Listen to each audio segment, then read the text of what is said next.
Now you have to tell me, how did you get into this business? Oh, it's crazy. It was a total accident. I was getting a ride with a woman I went to college with down to New York City.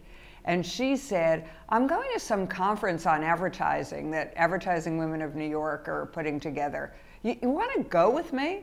And I had never thought about advertising as a career ever in my life. And I said, sure. And I went with Sue, and went on for 5 hours, this conference.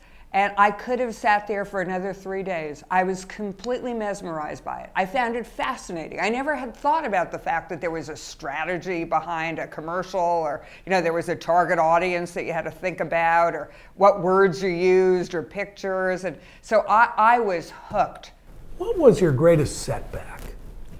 Well, I don't think I had a particular setback. I think every time we lost a piece of business, it was really personal. Everyone says it's not personal, it's business. It's always personal.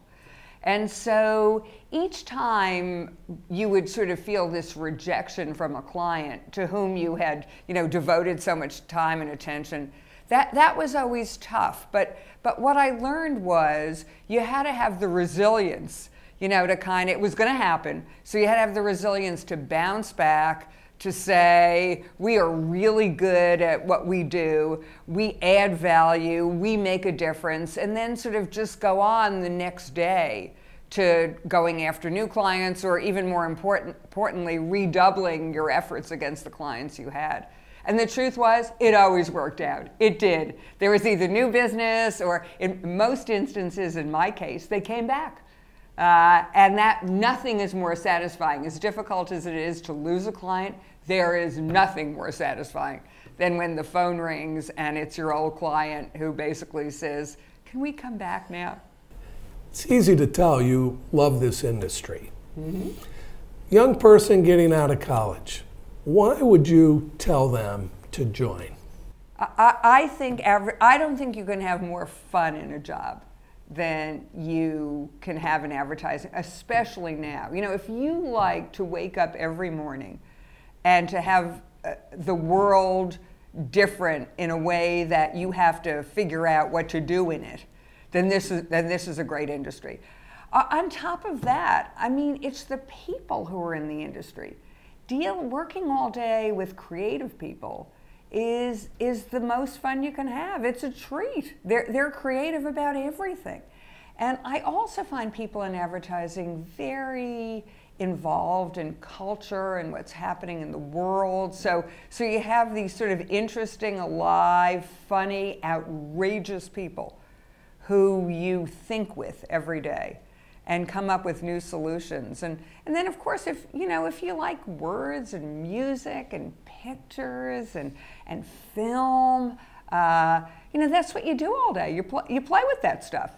And so I find it exhilarating. I've just loved it. It's never felt like work to me. Next 5 years, next 10 years, what's going to be the greatest change in this industry, and what's going to drive that change?